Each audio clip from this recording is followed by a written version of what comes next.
म्हणजे आज त्यांची पुण्यतिथी आज आपण या ठिकाणी साजरा करतो।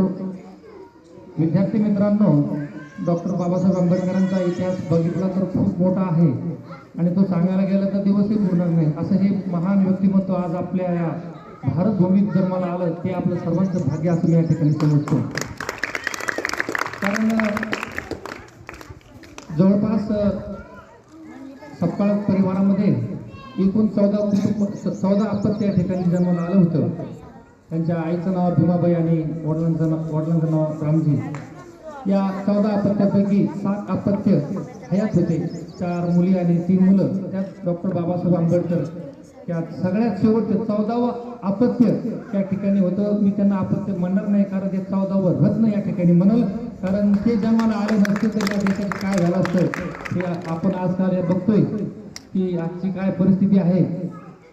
डॉक्टर बाबासाहेब आंबेडकर ज्या वेळेस शाळेत जात होते त्या वेळेला त्यांना असं तुमच्यासारखं एकत्रित बसता येत नव्हतं। आज जसं तुम्ही एकत्र मुलं मुली एका रांगेमध्ये बसतात त्यावेळेला त्यांना ती बसायची सुद्धा व्यवस्था त्या ठिकाणी होत नव्हती, कारण त्यावेळेस जातीभेदामध्ये आपला हा देश विखुरलेला होता, अस्पृश्यता होती, एकमेकाला खेटायचं नाही।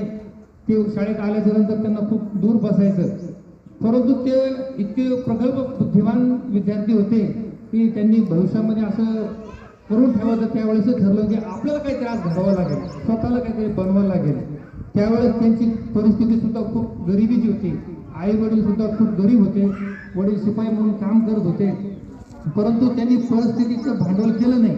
माझे आई वडील गरीब आहे, मग मी शाळेत जायचं का नाही जायचं, मग अभ्यास करायचा का नाही करायचा, हा विचार त्यांनी डोक्यातून काढून टाकला। मुलांनो, आजची परिस्थिती जर बघितलं तर आज जेवढ्या तुम्हाला सुविधा आहे शिक्षणाच्या बाबतीमध्ये, चांगल्या प्रकारे शाळा आहे, शाळेमध्ये तुम्हाला दररोज सर येतात, शिकवतात, चांगले टीचिंग करतात, तुम्हाला वह्या पुस्तकं पेन खाऊ हे सर्व तुम्हाला आज या ठिकाणी उपलब्ध आहे।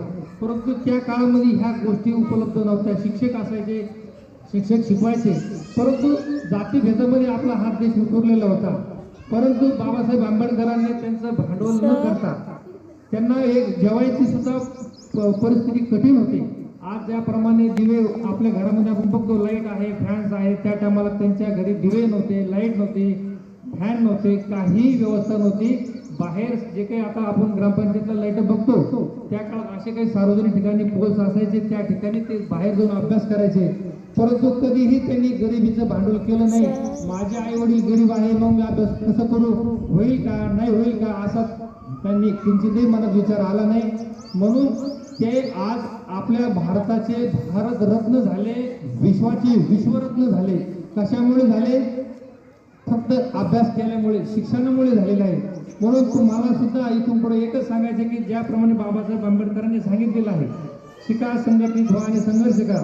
जो माणूस शिकतो तो कोणापुढे झुकत नाही आणि शिकलेला माणूस मागे हटत नाही। म्हणून आपण शिकलं पाहिजे आणि प्रत्येक आई वडिलांना असं वाटत असतं की आमच्या मुलानं मुलीनं शिकलं पाहिजे। म्हणून याच्यातून आपल्याला प्रेरणा घ्यायसारखी आहे की बाबासाहेब आंबेडकरांनी ज्या परिस्थितीतून ते पुढे आले, आज जवळपास सांगता आज नवीन जर कोणी जर माणूस जर विचारला गेला तर किती डिग्र्या आपण प्राप्त करू शकतो, 1 2 3 4 5 आजच्या काळामध्ये 10 लोक, परंतु बाबासाहेब आंबेडकरांनी जवळपास त्यांच्या जीवन काळामध्ये 32 डिग्र्या त्यांनी हासिल केलेल्या आहे, प्राप्त केलेल्या आहेत। ते जे अभ्यास तुमचे आता अजून म्हणत असतात की आमचा 1 वर्षाचा